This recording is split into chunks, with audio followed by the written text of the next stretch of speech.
गुजारिश ये है कि हमने इंग्लिश ऐसे के बारे में बात करनी है।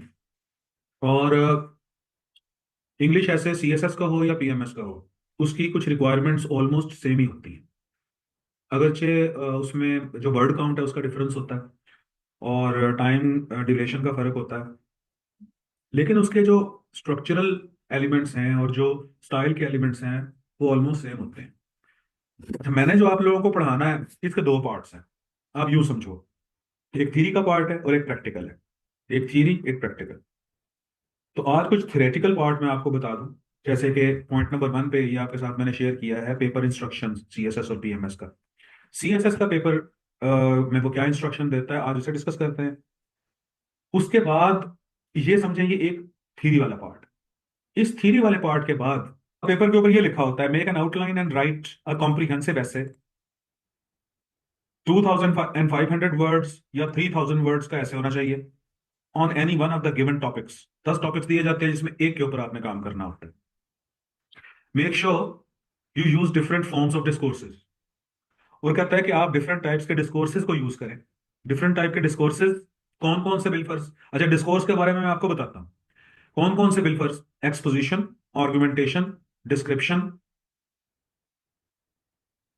डिस्क्रिप्शन और नरेशन। और आगे बोलता है credit will be given for organization, relevance and clarity. अच्छा, तो अगर अब मैं यूं कहूं कि इसकी जो डिमांड है वो 8, इसकी 7 डिमांड्स है, 7 डिमांड्स है इसकी। एक तो हम डिस्कोर्स के बारे में देखते हैं कि ये क्या, इसका क्या मतलब है। फिर वो कहता है कि आपके ऐसे में एक्सपोजिशन और आर्गुमेंटेशन और डिस्क्रिप्शन, नरेशन भी होनी चाहिए।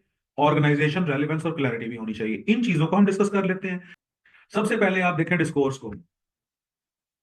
डिस्कोर्स से मुराद है फॉर्मल कम्युनिकेशन। ये रिटन भी हो सकती है, स्पोकन भी हो सकती है। डिक्शनरी में इसके मीनिंग्स की तरफ जाओगे तो बड़े कॉम्प्लेक्स किस्म के मीनिंग्स निकलेंगे इसके। तो इसके सिंपलेस्ट मीनिंग्स हैं। डिस्कोर्स क्या हुआ? Discourse means communication. जो बात कही जा रही है और जो बात सुनी जा रही है, जो बात लिखी जा रही है और जो बोली जा रही है वो अंडरस्टैंडेबल है, डिस्कोर्स।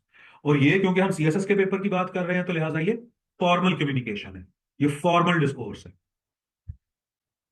तो डिस्कोर्स का मतलब क्या हुआ? Formal writing. क्यों मैं फॉर्मल राइटिंग क्यों कह रहा हूं? क्योंकि हमने ऐसे में लिखना है। टिपिकली अगर समझे तो एनी मीनिंगफुल अटरेंस, कोई भी मीनिंगफुल अटरेंस डिस्कोर्स कहलाती है। जैसे किसी को मना करना हो तो हम कहते हैं अब ये जो ये है, ये भी डिस्कोर्स है। अगर आपने इशारे से मना करना है और इशारे से कम्युनिकेट हो रही है बात, तो ये भी डिस्कोर्स है। अब डिस्कोर्स की लंबी चौड़ी बहस हो जाएगी, उस बहस में मैं नहीं पढ़ता। हम सीएसएस वालों के लिए और पीएमएस वालों के लिए डिस्कोर्स से मुराद है फॉर्मल राइटिंग।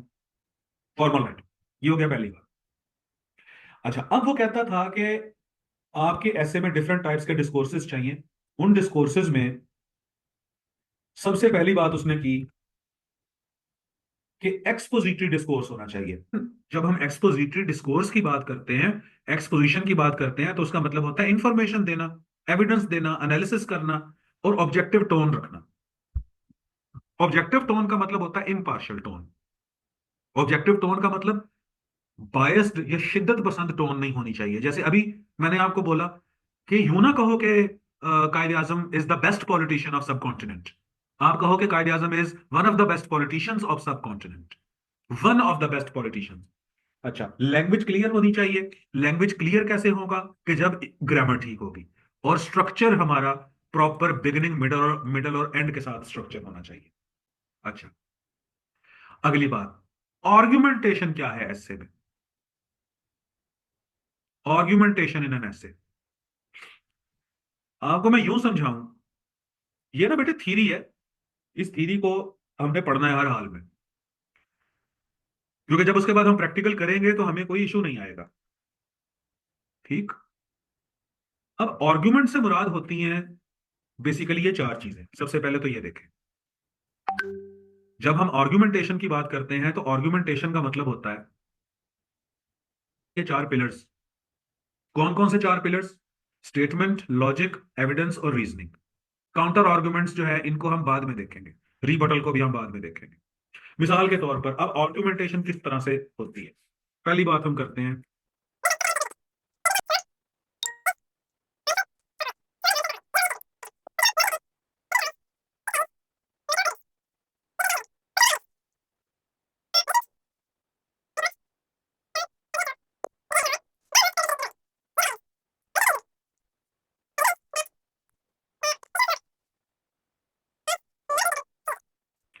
सबसे पहले दी हमने स्टेटमेंट,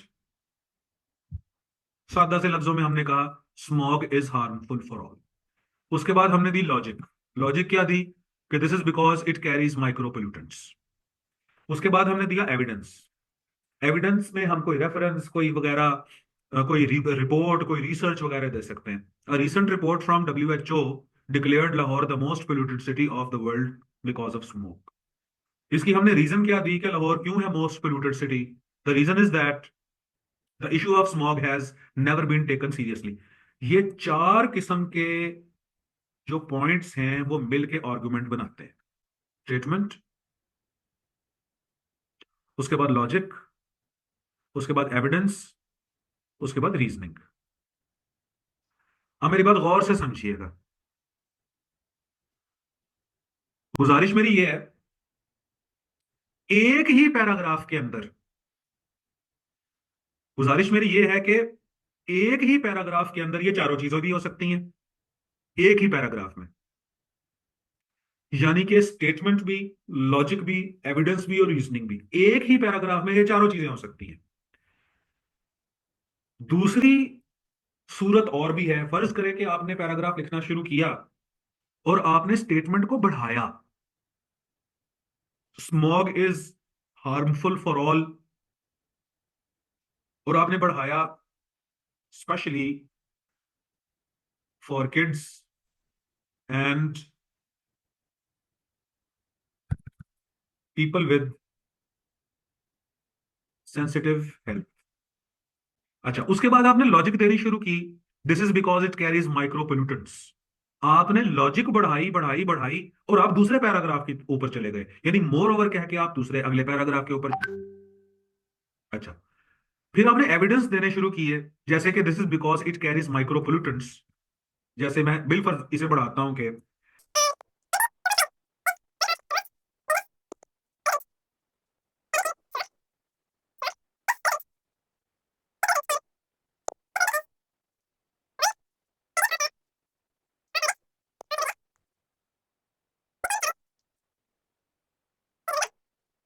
मजीद लिखता जा रहा हूँ, लॉजिक मैंने बढ़ाई बढ़ाई और एक पैराग्राफ से आगे लॉजिक चली गई। फिर एविडेंस देना शुरू करता हूं तो वो भी एक पैराग्राफ से बढ़ के दूसरे पे तीसरे पे चले जाते हैं। फिर रीजनिंग देनी शुरू करता हूं तो वो एक से दो पैराग्राफ पे चली जाती है। तो याद रखिएगा, ये जो चार बेसिक एलिमेंट्स हैं, स्टेटमेंट, लॉजिक, एविडेंस और रीजनिंग, स्टेटमेंट, लॉजिक, एविडेंस और रीजनिंग, ये एक ही पैराग्राफ के अंदर चारों आ सकते हैं, या ये एक से ज्यादा पैराग्राफ के ऊपर भी फैल सकते हैं। हाँ, उसके बाद आप काउंटर आर्गुमेंट भी दे सकते हो, ये जो बाकी तो मैंने दो बचाए थे।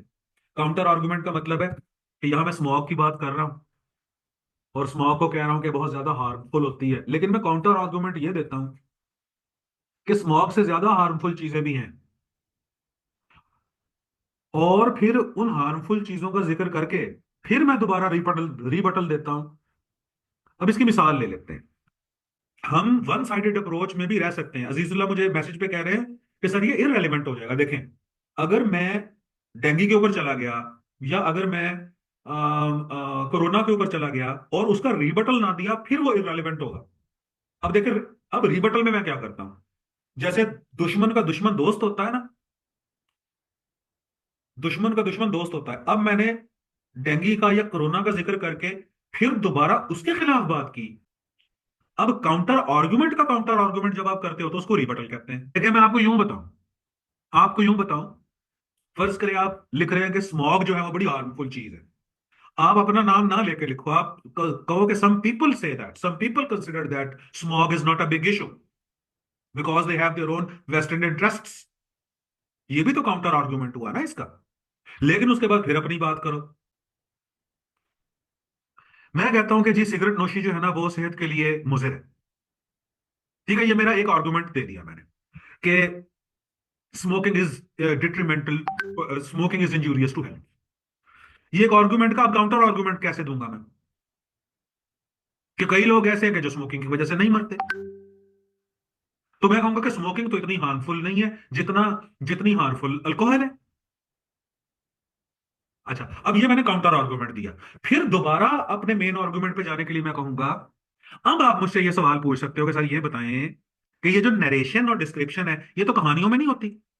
तो अब आप मुझसे पूछ सकते हो कि सर, हम अभी तो आपने कहा था कि हम ऐसे एक्सपोजिशन पे लिख रहे हैं, आर्गुमेंट उसके अंदर होना होना चाहिए, ये नरेशन और डिस्क्रिप्शन क्यों आ गई? भाई मैंने नहीं दी। ये नरेशन और डिस्क्रिप्शन जो है, ये आपका एग्जामिनर मांगता है आपसे। देखें, डिफरेंट टाइप के डिस्कोर्सेज होने चाहिए जिसमें एक्सपोजिशन हो, आर्गुमेंटेशन हो, डिस्क्रिप्शन हो और नरेशन हो। ठीक है। अब गुजारिश ये है कि जब आप अपने ऐसे में कोई इंफॉर्मेशन दोगे तो क्या वो नरेशन नहीं होगी? ऐसे writing is not a story. लेकिन मेरा बच्चा, इस बात को समझो, इस बात को समझो कि जो तुम ऐसे लिखोगे उसमें एविडेंस तो दोगे ना। रशिया यूक्रेन वॉर का तो जिक्र करोगे ना। पैलेस्टाइन इजराइल वॉर का जिक्र करोगे ना। तो जब आप इवेंट्स को डिस्क्राइब करोगे, जब इंफॉर्मेशन को नरेट करोगे, जब जब आप किसी रिपोर्ट को रिलेट करोगे, जब आप किसी रिसर्च पेपर का जिक्र करोगे, तो तब उसको नरेट और डिस्क्राइब ही करोगे आप। तो इसको भी, ये भी खौफ दिमाग से हटाएं कि ये नैरेटिव एसेस कौन से होंगे तो डिस्क्रिप्टिव एसेस कौन से होंगे। ओ भाई, कश्मीर इशू के ऊपर अगर कोई ऐसे आता है तो हम उसमें आर्गुमेंट्स भी देंगे। हम जो डिफरेंट उसके ऊपर अग्रीमेंट्स वगैरह हुए हैं, यूएनओ की करारदादे हैं, उसके ऊपर भी हम डिस्कस करेंगे। लेकिन हम नरेशन में ये भी लिखेंगे कि वहां पर अट्रोसिटीज हो किस तरह से रही है, उसकी जो एनेक्सेशन की गई है हम उसका भी जिक्र करेंगे। लेकिन वहां जो मार्शल लॉ फिक्स है उसका भी जिक्र करेंगे। लेकिन कश्मीर में, मकबूजा कश्मीर में जो लोगों के साथ जुल्म ज्यादती हुई है हम उसको नरेट भी करेंगे। तो जो एक्सपोजिटरी होता है उसमें नरेशन हो सकती है, जो आर्गुमेंटेटिव ऐसे होता है उसमें भी नरेशन और डिस्क्रिप्शन हो सकती है। अब कहता है कि, आगे कहता है कि आपके ऐसे में ऑर्गेनाइजेशन होनी चाहिए। अब ऑर्गेनाइज्ड ऐसे कौन सा होता है? जिसमें ग्रामर मिस्टेक ना हो, जिसमें थॉट की रेपिटेशन ना हो, वर्ड्स की रेपिटेशन ना हो। ऑर्गेनाइज्ड ऐसे होता है जिसमें प्रॉपरली आर्गुमेंट डेवलप किया गया हो, यानी स्टेटमेंट, लॉजिक और रीजनिंग। यानी और ऑर्गेनाइज्ड ऐसे को अगर मैं मुख्तसर करूं कि ऐसे की ऑर्गेनाइजेशन से क्या मुराद है, तो मैं उसे यूं बताऊंगा आपको। अब ऑर्गेनाइजेशन से क्या मुराद है? ग्रामर की मिस्टेक ना हो। अगर ग्रामर की मिस्टेक नहीं है तो आप कैसे ऑर्गेनाइज्ड है? दूसरी बात, रेपिटेशन ना हो, रेपिटेशन ऑफ थॉट भी ना हो, रेपिटेशन ऑफ वर्ड्स भी ना हो। तीसरी बात, और ऑर्गेनाइज्ड ऐसे कौन सा है कि अगर स्टेटमेंट, लॉजिक और एविडेंस, स्टेटमेंट, लॉजिक, एविडेंस और रीजनिंग, ये चारों मेन पिलर्स मौजूद हैं तो, और उसमें आर्गुमेंटेटिव बैलेंस है। इसको मैं कह रहा था, यानी एक आर्गुमेंट का काउंटर आर्गुमेंट देना, ये आर्गुमेंटेटिव बैलेंस होता है। लेकिन ये लाजमी नहीं है, आप एक ही रुख में भी लिख सकते हो। और कंसिस्टेंट टोन एंड स्टाइल का मतलब यह है कि आपकी टोन फ्लेक्सिबल, क्रिटिकल होनी चाहिए, सजेस्टिव, इंफॉर्मेटिव, एनालिटिकल टोन होनी चाहिए। आप फिलोसोफर बनने की कोशिश ना करना वहां, और ना ही कोई शिद्दत पसंदी पसंदी की तरफ जाना। जैसे हर बात की जा सकती है अल्फाज का ठीक चुनाव करके। जैसे मैंने अभी, कंसिस्टेंट टोन का मतलब यही होता है कि आपकी टोन क्रिटिकल टोन हो, और क्रिटिकल टोन का मतलब होता है फ्लेक्सिबल बोलना, फ्लेक्सिबल लिखना। बिलफर्ज, मैं अब यहां एक और मिसाल दूं आपको। मैं कहता हूं कि poverty is the mother of all evils. Poverty is the mother of all evils. देखें, अब मैं आपको बताता हूं,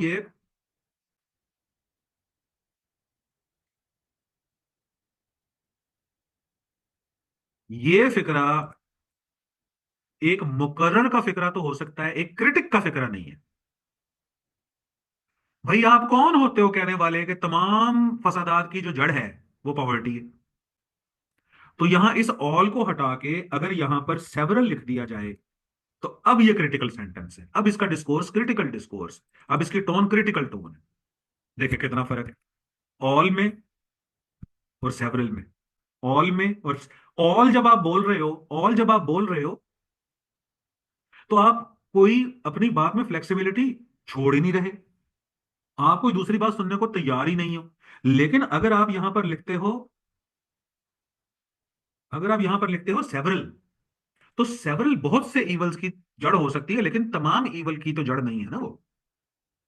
तो ऑल इवल कहोगे तो ये मुकर्रर जिस तरह बोलता है, ये उस तरह की टोन है। लेकिन अगर यहां पर सेवरल लिख दोगे तो ये एक क्रिटिक की टोन है जो कि फ्लेक्सिबल होती है।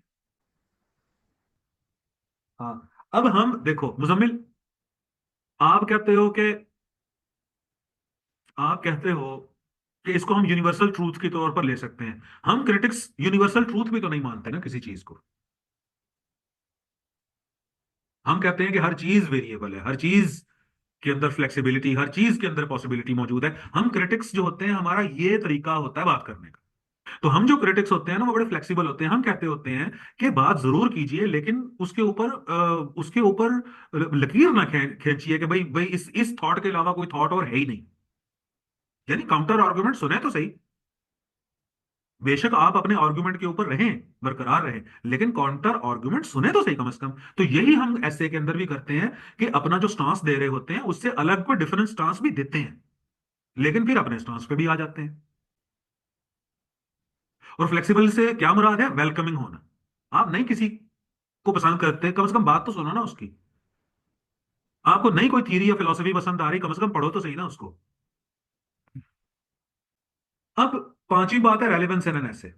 रेलेवेंस से मुराद यह है कि प्रॉपर इंट्रोडक्शन और आर्गुमेंट और कंक्लूजन होना, इसको हम कहते हैं रेलेवेंस। मुख्तसरन बात आपको मैं ये बताऊं रेलेवेंस की। और रेलेवेंस भी खुद ब खुद जनरेट होगा जब आपके आर्गुमेंट के अंदर एक एक उसके चारों पिलर्स मौजूद होंगे तो। और छठा वो जो आखिरी बात वो कहता है आपका एग्जामिनर, वो कहता है कि क्लैरिटी होनी चाहिए आपके ऐसे में। क्लैरिटी से क्या मुराद है? क्लैरिटी से मुराद है, नंबर वन, ग्रामर की मिस्टेक ना हो, पंक्चुएशन स्पेलिंग की मिस्टेक ना हो, आपने स्टांस अपना क्लियर लिया हो, आर्गुमेंट्स अपने स्ट्रांग दिए हो, पैराग्राफ ठीक स्ट्रक्चर से बने हो, सिंपल और क्लियर सेंटेंस होने चाहिए, प्रूफ रीडिंग और एडिटिंग होनी चाहिए, तो क्लैरिटी खुद ब खुद आ जाएगी। अब इन सब में सबसे ज्यादा इंपॉर्टेंट मैं किस चीज को समझता हूं? एक, ग्रामर की मिस्टेक ना हो, और दूसरा आर्गुमेंट आपके स्ट्रांग हो, बस। तो अब इसका खुलासा अगर हम बताएं तो खुलासा हम ये बनाएंगे